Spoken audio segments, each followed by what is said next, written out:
Breaking It Down with Frank MacKay. This is 103.9 LI News Radio. I'd like to welcome everyone to Breaking It Down. Our very special guest today is a legend in country music, Mickey Gilley. Mickey, how are you?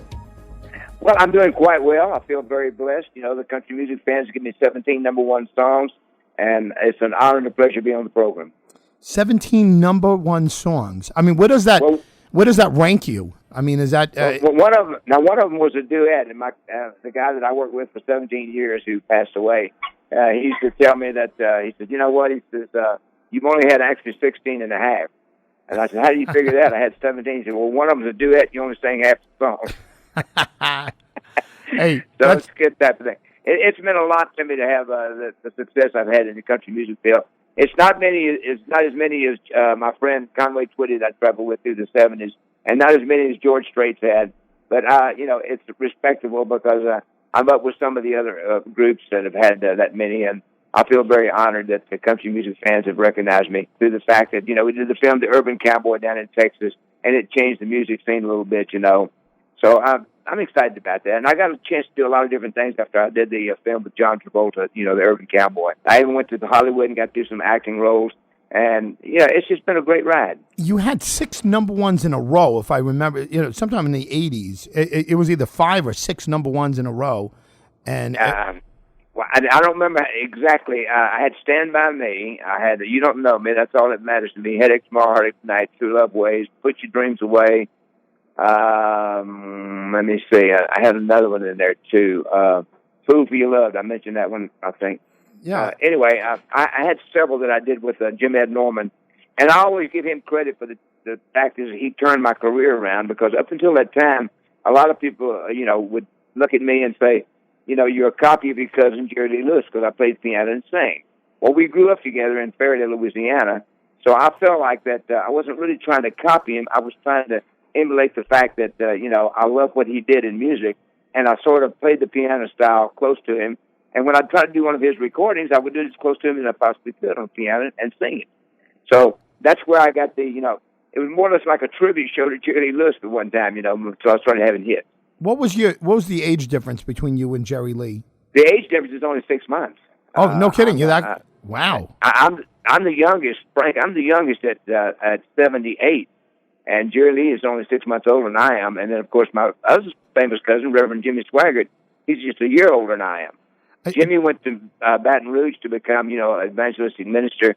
Jerry Lee went to Memphis to become a rock and roll superstar. And I went to Houston to do construction work when I was 16 years old. And he come into town, and I got to run around him with a little bit. And I tell the story in the show because I'm doing Down Memory Lane with Mickey Gilley. And I tell him the fact that, I said, I took him to the airport, and I saw him reach in his pocket and pull out more money than I've ever seen in my life. And I'm working for $1.25 an hour. And I'm, well, wow, that kind of money in the music business, I'm in the wrong place, So I threw my hat in the ring, and I made my first recording. It was that was in 1957. In 1959, I had my first chart record after struggling and trying to have some hits. Nothing was happening because I wasn't good enough, I guess. But the bottom line is that in 1959, I had my first chart record with a song called "Is It Wrong for Loving You?" And a little musical trivia for everybody, if they want to know. Kenny Rogers played the bass on it. Wow. The superstar Kenny Rogers, because I recorded for his brother Leland. What was he like as a kid? Were you close to him, or did he just happen to do the bass for that track? Well, no, I was recording for his brother Leland. So you knew Kenny Rogers? I was recording a song for his brother Leland Rogers, who was in the promotion and the recording industry, and he wanted me to come in and play. And I didn't know at the time when I came in the recording session that Kenny Rogers was going to play the bass, because Kenny Rogers at that time was working with the Bobby Doyle Trio in Houston. So nobody really, connected him being the superstar that he became. So, I mean, that's some of the musical trivia that a lot of people probably don't realize. But he did acknowledge to the fact when I saw him last time, that we'd worked together back in 1959. If you guys are just tuning in, you are listening to a legend in music and the music industry, and certainly country music, Mickey Gilley. And Mickey, as we talked about, had 16 and a half number one, 17. 17. One was a duet, so he only gets partial for that. But anyway, I mean, that's something new. I didn't know that. I didn't know that you had any. I mean, I knew you ran across Kenny Rogers, but the fact that he played bass on a record. Well, the other thing that probably some of the country music fans might like to know, and this happened to me also. My first recording that I made in 1957, there was only 500 copies of it pressed up, and 300 of them were returned to the guy that produced it only, and his house caught on fire and burned up. 50-something years later, I get an email from the Yo Play Yogurt Company in Ireland wanting to use Ooh Wee Baby, which was my first record, in a commercial. And my first thought was that you got the wrong Ooh Wee Baby. And they convinced me that it was me singing. They wanted to know what I wanted for a 30-second clip of the song. And they used it 3 years just in Ireland. And then I made a total of $55,000 off of the song. My first record. Not bad. I mean, what does $55,000 back then buy you? It was, crazy things happen to you in the music industry, And I can remember when we did the film with John Travolta, I had no earthly idea they was going to do that film, even though we had signed off with Paramount for them to use the club. I still didn't believe they was going to do it until I saw the Paramount trucks pulling into the parking lot. I'm thinking, oh my God, they're really going to do this film. And Jim Bridges, who directed the film, he told my business partner at the time, Mr. Cryer, he said, when this film comes out, this club will never be the same. And he was correct. I've never seen anything change so much in all my life. The bull was the bull actually there, or did you bring it in for the film? Oh no. We what happened was when I had the hit back in 1974 with Roomful of Roses, and I had we had booked Conway Twitty at Gilley's in Pasadena. Conway comes in to play the club, and he didn't connect Mickey Gilley and Gilley's together. And I got a #1 song in the nation with Roomful of Roses, and Conway's coming into play. When I finished my set that night, the first thing that Conway says to me, do you have an agent? And I said, no. And I didn't know at the time, but 2 days later, I'm signed to United Talent, which was owned by Conway Twitty and Miss Loretta Lynn, which then I started opening shows 2 weeks later for Conway and Loretta on the road. So that's how I got my break in the music industry. Because everybody I took the record company, the record to in Nashville, they didn't make the appointment, or they said, we'll let you know. And I knew what I'll let you know meant, And long story short, I called a friend of mine who was doing promotional work there in Nashville, and he asked me what I was doing there, and I told him, and he says, well, I got a company that'll take that master, Roomful of Roses, because I'd already lost Is It Wrong for Loving You and another song called Lonely Wine back in the 60s, 59 and the 63. And he said, I said, who? And he said, Playboy Records. And I screamed at him on the phone. I thought he was kidding with me. I said, Hugh Hefner? And he says, yes. And I tell the people in the show when I'm doing the show, I said, well, I knew he had a magazine. I didn't know he had a record label. But he had a record label because of Barbie Benton, I think, was on Hee Haw at the time. And so we jumped on the plane. We fly to Los Angeles. They signed me up for the Playboy record division. And I had 5 or 6 #1 songs on Playboy. See, that's news to me also. See, this is a bit of a history lesson I'm getting here too. Now, let me ask you about Conway Twitty. He looks, personality-wise, so dry, right? And in his things, in other words, so mellow and so laid back and like a real dry personality. Is that his personality? Well, the first 3 days I was on the bus with him. When I got on his bus, and I was traveling with him, and I was using his band, the Twitty Birds, to play behind me when I opened the shows for him. I went to his bass guitar player who did all the talking for him, because Conway didn't talk on the show. And I told his bass guitar player, which is Big Joe was what we called him, Big Joe. I said, I don't think Conway likes me. And so he said, Conway's a little quiet, a little shy. You need to sit down and talk to him sometimes. So one night he picked up his guitar and sitting in his captain chair on the bus, and I went up because I wanted to ask him a few things about the music industry, because I wanted to put a group together, and I wanted to travel on my own without having to have my own group behind me. And I got to talking to him, and I must have talked to him for about 2.5, 3 hours that night, and we became real close friends. And the incredible thing about it is when I acquired the property in Branson, Missouri, and we started doing the shows in Branson here, and I got off the road, Conway wanted to come in and play Branson, and so I told him, I said, well, if you're going to come to Branson, you need to play my theater. Well, I booked him in to play my theater here in Branson, And in 1993, he came into play, and the theater caught on fire and burnt. He lost a lot of equipment on stage. And later he left and went to going back to Nashville. He got ill, and they took him to Springfield, and he passed away. What did he die of? What did Conway die of? He had an aneurysm, I think, in his stomach. Yeah, because he was a young man. He wasn't an old guy, right? No, he was in his late 50s, I think. Yeah. Jeez, He died in 93, and him and I. Well, I'm 78 now, you know. Yeah. And I've been. Let me tell you what I've endured. If you want, you know, and I tell the story at the show too. You know? I said, can you believe that what I've gone through? I've endured heart surgery, brain surgery, appendix bursting, 2 airplane crashes, back surgery, and I said, I'm still here. And a lot of my people's all gone ahead of me. And I said, I'm wondering, you know, a lot of times why I'm still here. I said, but I've changed my diet. I'm eating 9 Lives cat food now. If you're just tuning in, you're listening to the comedy and the and the rhetoric of Mickey Gilley. I mean, that's funny, but Mickey Gilley is an absolute legend in country music and in the music business. And Gilley's was his, you know, just the Urban Cowboy. There's so many things that you could be remembered for, but the 17 number one hits. Go ahead. I'm going to ask you about the plane crashes, but go ahead. Well, let me tell you, when I got hurt, I played golf all day long with a friend of mine, and I went over to move a little love seat that weighed about 40, maybe 50 pounds the most, and I backed out of the doorway, and I fell, and I woke up 2 days later, and I was paralyzed from the neck down with a neck brace on. I'm walking now, but back then, I was you know, the doctors actually thought I was going to be confined to a wheelchair, being in my 70s. So I tell the people in the show, a lot of times, you know, when I tell them about what's happened to me and what I've been doing and what's going on in my life, I say, look, you know, when you get in your 70s, don't move any furniture. Call 2 men in a truck. Right. Yeah, right. I mean, it's what are you moving benches around for? I mean, it's you did so well. I mean, you know, you don't want to cut life any short. By the way, 78's not old anymore. That's well, I feel pretty good. I feel like I'm in my 50s. My body doesn't feel that way to me sometimes, but overall, I feel pretty good. I'm singing. I'm doing road dates again, and I'm on the stage performing. Somebody asked me, said, "Why don't you retire?" I said, I'm going to retire when they put me in the ground, just like they did George Jones and of course Ray Price, my friends. You know, I said, you know, music is my passion. That's what I'm really all about. The folks give me 17 number one songs, and I intend to sing them until I die. That's the bottom line.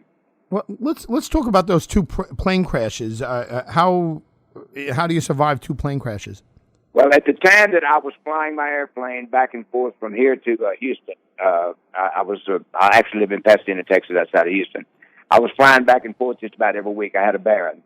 I was getting sick and didn't know it. I had what they call hydrocephalus, which is a lot of people call that water on the brain. Actually, it's liquid in your head, you know. Yeah. And I was getting weak, and I was getting where my balance was bad.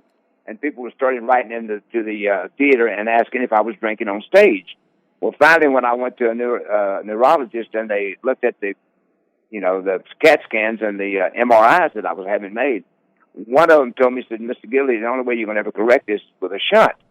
And I said, what does that consist of? And they said, well, we're going to have to put a hole in your skull and put a shunt in and run a line down to drain that fluid off of your brain. And I had a doctor do that for me, and after he did that, I felt like I was 9 foot tall and bulletproof.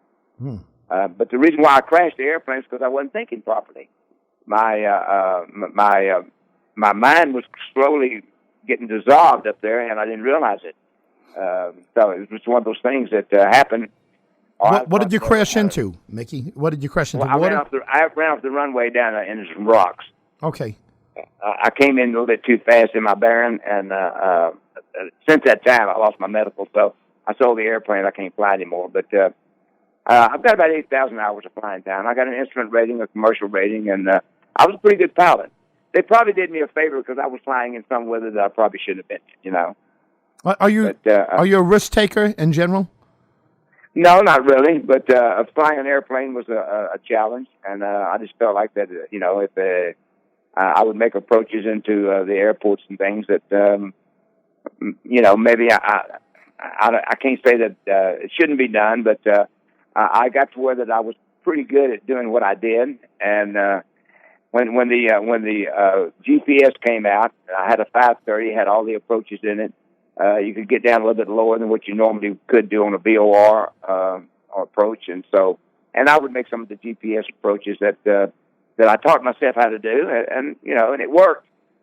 So I was doing things that probably thinking I'd probably better off today for my medical, and I'm not flying anymore.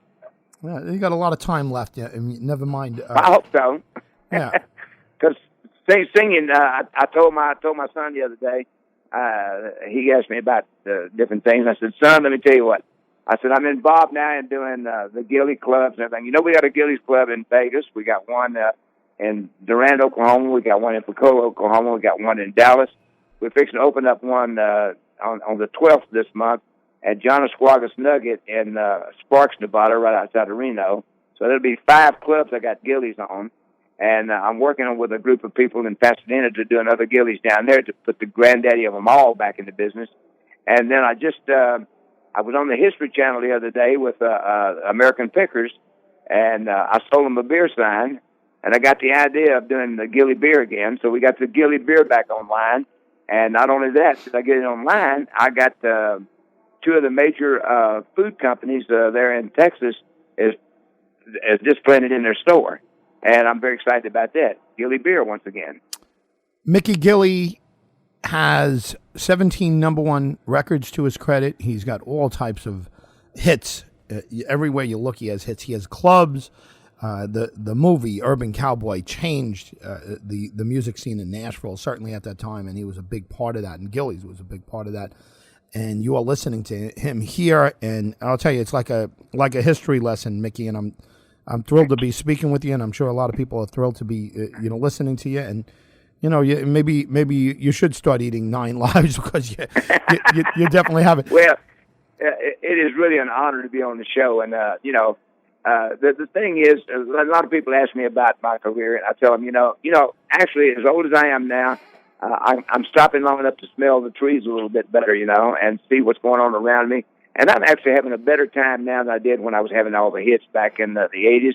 Because at that time, I had an 18-wheeler, two buses, and an airplane out there on the road traveling, and we were working every week, and I had no time for nothing except work. And now I've got a chance, to stop and smell the roses, so to speak. How different did you become during that time period where you had like 5 or 6 number ones in a row? The movie, right, was such a success in the clubs. What about, and again, I'm just meeting you for the first time. I'm thrilled to be meeting you. I'm certainly not judging it. But what does it do to one's ego to have that kind of success after all that time? Where were you head-wise? Well, my theory on the whole thing was, I tell people a lot of times, when I was having successful recordings, one right after the other, the people seem to change around you, so that makes you kind of take notice of what's going on too. Yeah. I noticed when I would go to the ball games there and at the Astrodome in Houston, when I'd go see the Astros play, I quit going, although I had season tickets, because the people would start coming down and asking me for autographs, and it would disturb people around, and that bothered me. So I would quit going to the ball games on account of that particular thing, because I didn't want to bother the people around me. I didn't mind signing autographs, and I didn't mind taking pictures with them, and I still don't today. But I don't want to bother people when they come to see an event, and you got somebody that's had some success, and they look at you different. That's where I'm at with the thing. I try not to have any ego, totally no ego. I don't believe in that. I hate autographs and picture sessions. I like to call it a meet and greet. Yeah. I don't mind meeting the people. I don't mind signing autographs. I don't mind taking pictures with them. I just hate the word autograph and pictures taken. I like to call it a meet and greet. Let me meet somebody and say hi to you and be personable with you. Be a friend. Take a picture with me. If I bring a little cheer in somebody's life, I feel like my life is worth living. There were areas. I mean, obviously your hits were all over the country, and you had success, in every state. But are there places that are easier for you to go and have a little privacy? I'm sure if you go anywhere near Nashville, you can't even walk, right? You're surrounded by people. I don't have any problem going to the restaurants here in Branson and also in Nashville. I mean, I have people come up to me and say hi to me, when they recognize that I'm there. the places that I really enjoy playing is the casino dates because a lot of people come in there to gamble and have a good time. They come see the show, and they're respectful for the fact that if you want to go out in the casino and gamble with them, they're happy about that. So I have more of a chance to visit with the people here in Branson and any place else because every Wednesday I go over to my restaurant next door to my theater and I sit and sign autographs and take pictures with the people. Although I like to call it meet and greet, but what it amounts to is autograph sessions and pictures. The bottom line is a couple of Wednesdays ago, I was out there signing autographs longer than the show. About 2 hours and about 45 minutes, I signed autographs and took pictures with people. And I mean, it's tough, but I mean, the people seem to enjoy it, and I say that until I get everybody through the line. And I thank them too, for being patient because I can only do one at a time. And I remember one time with Conway Twitty, he used to do autographs after every concert he would do, of course. And he asked me, he says, "You need to come out and sign autographs." I said, "Well, nobody really, they want the headliner's autograph, not mine. I was opening shows for him." And he says, "Gilley, you need to come sign autographs with me." So I went out and stood on the stage, and I was signing about one out of every 20. And this lady stopped the autograph line. I'll never forget it. It's like it was yesterday. She stopped the autograph line. She looked up at Conway Twitty, and she said, "Just what does it say?" He says, "You're not supposed to read it. You're supposed to recognize it." I'll never will forget that. Wow. So it takes me some time to write my name, and I tell the people, I say, "I'm going to write my name where you can read it." So if you short somebody and say, "Well, that's Mickey Gilley," But if somebody gives me an autograph, I want to be able to recognize the writing on it, of course. Yeah. No question about it. We're coming up on a break with Mickey Gilley. Do we have you for another segment, Mickey? Oh, sure. Okay. We're speaking with the legendary Mickey Gilley, and we'll be back right after this.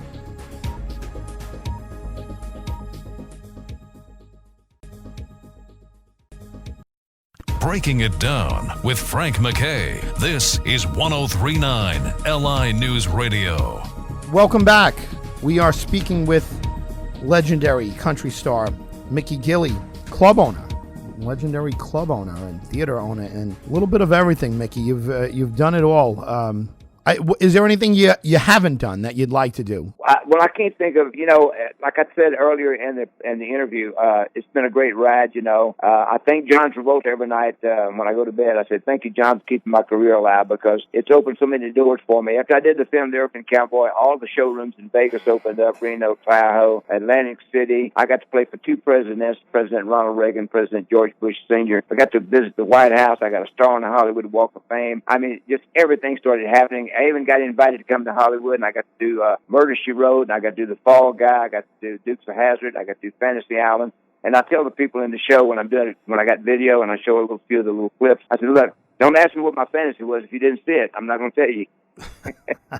It's been a lot of things that's happened to me because of the film, and of course, John Travolta. What were you guys like? You mentioned Reverend Jimmy Swaggart is your cousin, Jerry Lee Lewis is your cousin. How close in proximity did you guys live? How close together geographically did you guys live? Well, we went to the same church there in Faraday, me and Jimmy and Jerry, and of course, we ran around as kids. We used to play a game called Conquered or Unconquered. It was no more than "I dare you to do this." If one did it, the other two had to do it. And so a writer in Dallas wrote a book on all three of us, and I'm the only one that did the interview with him. But I told him, what the things that we did when we were kids growing up there in Faraday, and he wrote this book called Unconquered. And the whole aspect of the thing was the things that we did as kids growing up. And I tell people, if you read the book, still like me, because I tell them a lot of things probably that a lot of people wouldn't say in a sit down with an interview like that.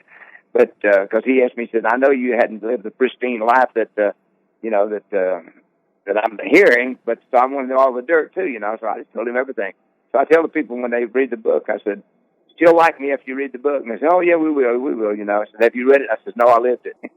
Yeah. Well, are you still in touch with your cousins? I see Jerry Lee about once a year, and I've seen Jimmy when we did the interview for the People magazine. That's the last time I've seen Jimmy. Okay, so you're not. It's not like you're in constant contact. No, like I said, I see Jerry Lee about once a year, and the last time I saw Jimmy was about 15 years ago. How's Jerry Lee doing? We did an interview with People magazine. I went down to his place in Baton Rouge, And they got a picture of all three of us together, and that's what's on the book. That was before he got in trouble, with the deal down in New Orleans. Yeah. But you remember that? Yeah, sure. Yeah, no, that was that was certainly that time of year. It was a kind of a gotcha moment. Yeah, that was a big thing, and and I thought he was set up, but he admitted that he was had a problem, and he's a man. Samson and Delilah in the Bible. Yeah, well, look. Here's the thing: the 24-hour news cycle came along somewhere around then, and at that point, the reporters are out there to try to get them, especially the religious guys, and Jim and Tammy Faye, had their issues, and everybody else had their issues. You had your biggest success, a time in the 80s, really before CNN just caught on. And when CNN caught on, that's when reporters were just all over the place. But nothing like it is now. I know when I was in Vegas working the Dunes Hotel, which they exploded or imploded, whatever you want to call it, when the Iraq War started, and things were just going like crazy. CNN was showing the thing on the news, but it really surprised me when Jimmy got in trouble. Yeah, well, yeah, right. Your initial reaction is that he's set up, but when you have that 24-hour news station, and now there's a whole bunch of 24-hour news stations, and now there's the internet. I mean, back then nobody was talking about the internet. Yeah, and now I know. Go ahead, Mickey. Yeah, I know where you're coming from.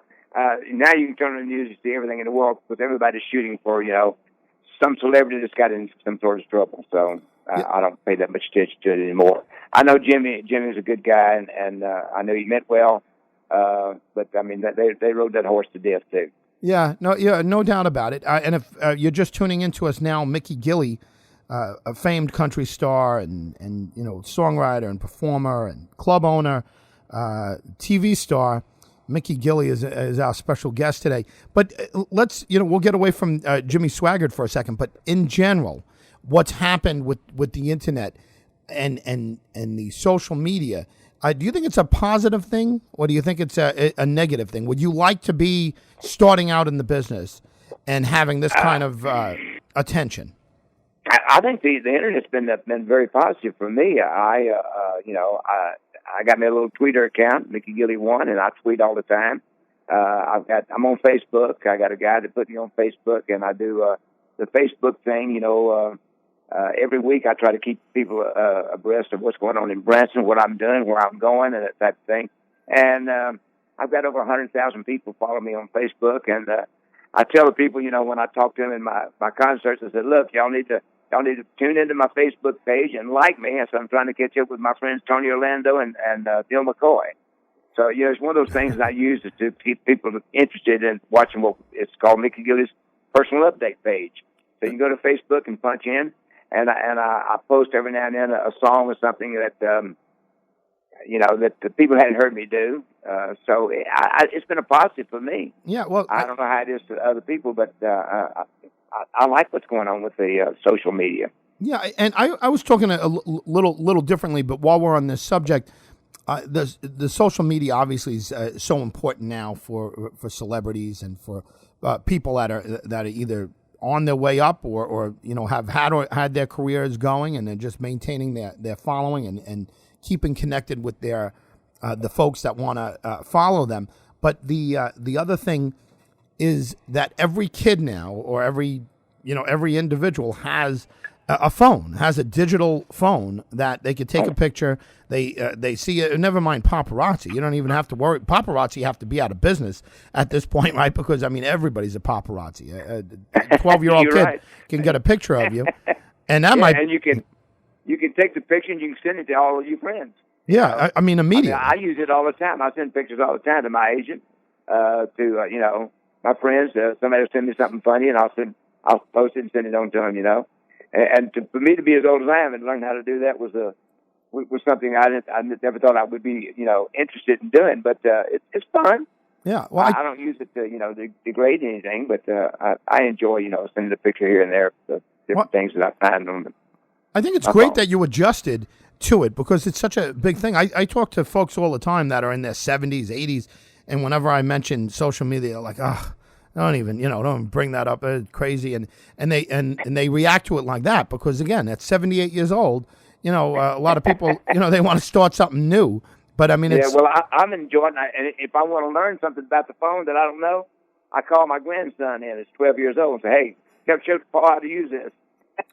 When in doubt, ask the kid. They can figure out anything. Those guys. I mean, these kids know more about what's going on with the computer age than anything I've ever seen in my life, and I think it's entertaining and very interesting, and they're getting more knowledge as you go along in life, and I think that's good. I agree with you, and I think this generation of kids are going to just be a phenomenal generation. I think they're going to make all kinds of changes. I'm very optimistic about the future, but at 12 years old, growing up where you were, and obviously there's nothing like this around. I mean, there's, you'd go to the movies and it would be, a big deal, I imagine. You're relatively small town growing up. What did you think the future was like for you? What did you think you would be doing at, never mind 78, but what did you think you'd be doing at 25 when you were 12 years old? Actually, when I thought at 25 I'd be doing construction work. I went to Houston to do construction work. I never dreamed that I would be in the music industry, and I probably wouldn't have gotten in the music industry if it hadn't been for my cousin Jerry Lee Lewis. When I saw him making, I was working for $1.25 an hour there in Houston, and when I took him to the airport and he reached in his pocket and pulled out more money than I'd ever seen in my entire life, because we all came from 4 families, and I'm thinking, boy, I tell you what am I wasting my time? I can play the piano and sing too, and I didn't think at the time that if I threw my hat in the ring that everybody's going to accuse me of copying my cousin Jerry Lee Lewis, but if they did. But the thing about it was, I was successful because I could play his music. Because I grew up with him, and I knew enough about the piano, and I practiced, and I worked on it, and I kept at it. When you come with a recording like A Whole Lot of Shaking, Great Balls of Fire, You Win Again, Another Place, Another Time, What Made Milwaukee Famous, I was doing all those songs in the club. People would come to the club to hear me perform because I was the only one that could do it, and except for him, And so when Jerry Lee, of course, would come into town, he was a rock and roll superstar. He's in the Rock and Roll Hall of Fame now. But I could play his songs, and I'd get comments like, well, you did it better than Jerry Lee. Well, the reason why they thought that was because I copied his record as close as I could to the music.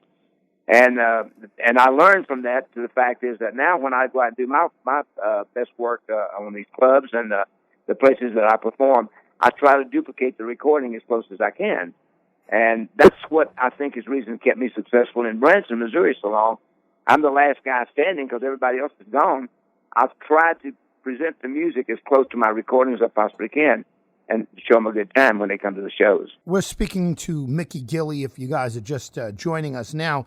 But let's put this in perspective. I mean, your cousin Jerry Lee Lewis had an incredible early career. He's one of the pioneers in rock and roll, along with Elvis and Johnny Cash, that Sam Phillips crowd or whatever. But your career has been a lot better than Jerry Lee Lewis's career. I mean, he doesn't have 17 number one hits. And I know it's you're not going to say it. I mean, that's your cousin. You love him and everything else. But your career, to even think for a second back then, like, oh God, if I do this, I'm going to be accused of ripping off my cousin. There are the majority of the people that picked up on you, young people that picked up on you after Urban Cowboy. I didn't even remember Jerry Lee Lewis at that point, which is a shame because he's super talent and everything else. But he had a much shorter career. And when I mean career, I mean a career arc than you had. It took you longer to get there, but once you got there, it was a tremendous success. Am I on the right track there, or you don't want to comment on well, I was 17 years before Roomful of Roses hit. I was playing clubs. I played one club for 10 years. And when Roomful of Roses hit back in 1974, I had actually cut that song for the B-side of the recording. The lady that had the jukebox in Gilley's, I was doing a little local TV show in the Houston market, and I also had the nightclub Gilley's. And the club was successful, the TV show was successful, and things were just rolling along, great gun. And I did a song on my TV show that she heard me do, and she had the jukebox in Gilley's. And when I walked in that night, she called me over, and she said, today on the show you did my favorite song. And I said, what was it? And she said, she called me Baby All Night Long. And I said, yes, ma'am. She said, would you record it for me? And I said, what for? She said, I've got 300 jukeboxes. I'm going to put it on all of them. It'd be good for you, around the area. And I said, ma'am, I hadn't made a record now in about 3.5 or 4 years. I said, I'm basically out of the recording industry totally. I said, because, it didn't do me good to go in and record. I couldn't having a national hit. And the local things, the TV show was doing so well for me, I didn't really care about doing anything else, you know. Make a long story short, I went in the studio to record She Called Me Baby, and for the flip side, I picked Room Full of Roses. Now, that song I grew up singing with Gilley and Reverend Swaggart. When we were kids, that's an old George Morgan tune that was released in 49 or 50, 51, somewhere in that area. And Gilley and I and Jimmy, we used to sing the song, Room Full of Roses, and I overlooked an orchid and those songs that I had number one hits with.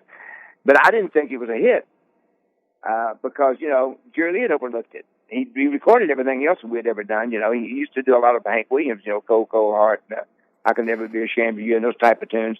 But he'd never overlooked Room Full of Roses, and that was a George Morgan tune. That's Lorrie Morgan's father. And when I recorded it, and the radio station flipped it over and started playing the Flower Song, and it took off on the charts, it outsold everything I'd ever done. And that's the reason why I jumped on the airplane and went to Nashville trying to get somebody to pick it up and take it nationally, because it was just on a local label in the Houston market. And everybody, you know, said, you know, call me, or you will call you, or, you know, and I said, well, I know what that means. You know, I'm gonna lose this record too, like I did the other two records I had that made charts there in Houston. So when I give it to the Playboy record division in Los Angeles, and the record came out, it went 75 on Billboard. The initial appearance on Billboard was 75, and it jumped 10 to 20 spots every week and went right straight up to number one. And when it did, you know, that's what broke the ice for me and opened the door. And like I said, Conway Twitty was booked at Gilley's when Room Full of Roses was number one. He's driving down. What's he listening to? The country music stations. What's he hearing? Room Full of Roses. But he hadn't connected Mickey and Gilley's together. But when I opened the show for him that night, I went out and I started doing a lot of my cousin's music. And when I walked off the stage after I hit Room Full of Roses, the crowd erupts because they know I've been struggling for 17 years. I walked back, say hello to Conway Twitty, and he says, hey, have you got an agent? And I says, no. And he says, I have somebody down there to talk to you. So 2 days later, I'm signed to United Talent, which was Conway and Loretta's agency. Mm-hmm. And then I was out there opening the shows for Conway and Loretta. So that's how my career got turned around on account of that one song, Room Full of Roses. See, I'm interested in your mindset between those 17 years, before Room Full of Roses hit and 1957. I mean, where is your head? You know, as soon as you said, look, I'm getting into this. I see that wad of money that Jerry Lee Lewis has. I'm going to get into this. So you start out, but somewhere midway through there, are you thinking, you know, this isn't going to happen for me? I mean, I'm at this. You know, I watched Jerry Lee Lewis and made him. You know, he made it quickly, and I watched all these other guys make it quickly. This isn't happening for me. Is that when you start? Yeah, Frank, let me tell you, I threw the towel in. In 1957, 58, I had thrown the towel in and went back to construction and things never going to happen. When I get the call from Leland Rogers, when I told you about Kenny playing bass on the first chart record I had, right, Kenny Rogers. I'd already thrown the towel in. I had the chart record. I started working the club. I enjoyed working the club. In 1963, I had another song called Lonely Wine. It became a chart record. I lost it. And then all of a sudden, you know, nothing's happening. 7 years later, this guy comes down the street and offers me half of a club. It was called Chevy's at the time. And when I said, you know, if you're going to give me half the club, he said, well, what would you like to call it? I said, you call it anything you like at your club. And he says, I want to call it Gilley's. And I said, well, I like that. And that's how the thing came about. I had literally thrown the towel in again because I got the local TV show going. I got the club going. And everything was looking good for me. And I wasn't worried about having a hit record anymore. I wasn't worried about the national acclaim, fame. I was making pretty good money doing what I was doing. And the reason why my business partner installed the Mechanical Bull was because of the fact that I had went on the road with Conway and started doing the national tours with Conway and Loretta. So I wasn't there at the club anymore to help him with the club. So he put the Mechanical Bull in to attract the people that come into the rodeo, the Houston Livestock Show and Rodeo and the Pasadena Rodeo. And it caught on and got us to film the Urban Cowboy. The Mechanical Bull did that. So that's how the thing broke loose for us. How much did that Mechanical Bull cost? Do you remember? What an investment! I think we were selling for $7,500 a copy. I believe. I think it's what $7,000 or $8,000. It was in that range. We had the patent rights on it for a while, but you know, everybody started making them, and unless you know, they got to change a little thing here and there, you know, and they can make them. You can't do anything about it. Right, yeah, but still, you bought it. Your partner bought this for $7,500 roughly, or? Well, it's a rodeo training device. And you could buy them, from the manufacturer that was manufacturing. Then he later contacted the manufacturer and got the patent right on it. And we started manufacturing ourselves. But then a lot of other people started manufacturing too when the Urban Cowboy hit. And, you can't defend that patent all over the country. I tell you, it's different jurisdictions. And we got into one lawsuit, and I said, I don't want to ever do another one. We won it, but we didn't win anything. Yeah. Mickey Gilley, by the way, if you're all just tuning in, just a fascinating life, a fascinating career, 17 number ones. The movie Urban Cowboy really launched you into a different stratosphere. But what I'm asking is your partner decides to put this mechanical bull in your club. And really, that's the thing it's one of the things that led to Urban Cowboy being shot there, right? I mean, am I right? Absolutely. The mechanical bull is what turned everything around for Gilley's and Pasadena and the Texas area. That's what I'm saying. What an investment! What an investment that was. I mean, you didn't know it, but I mean, right? I didn't know it. I thought it was a mistake when he put it in. I would have never done that because that's a rodeo training device. It was never meant to be in an entertainment establishment.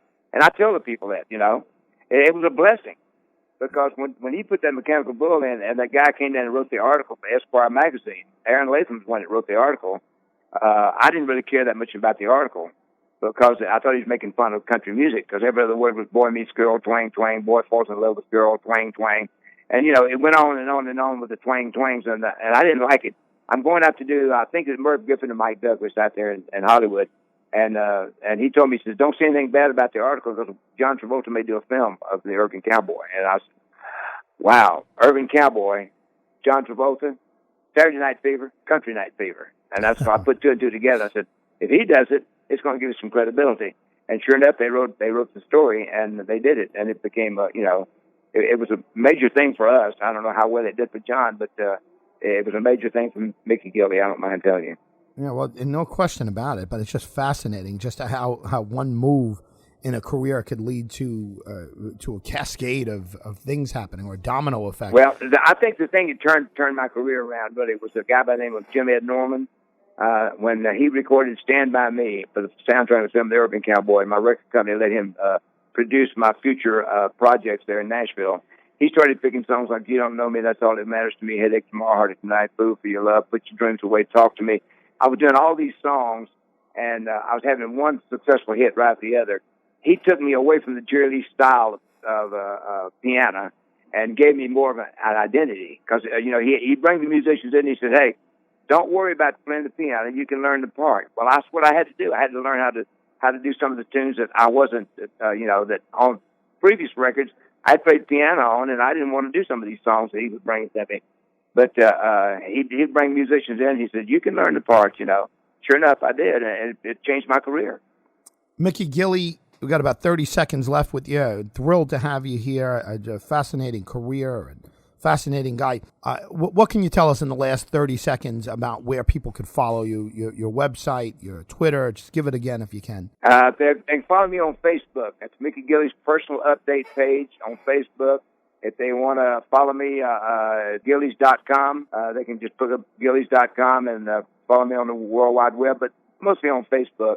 And they can also follow me on Twitter, Mickey Gilley 1. Mickey, thanks for being here. You've been very gracious with your time. Frank, it's been a pleasure and honor on the show, and for all the country music fans out there, they get a chance to come to Branson, Missouri. I have a theater here, and to come see me. The hottest group in town right now is a group called Six. I highly recommend they see my friends Six. Also, a friend by the name of Clint Cooper has got a great show. And, of course, Mickey Gilley's here in Branson also. Come see me. Mickey Gilley, everyone. Thanks again, Mickey. Thanks, Frank.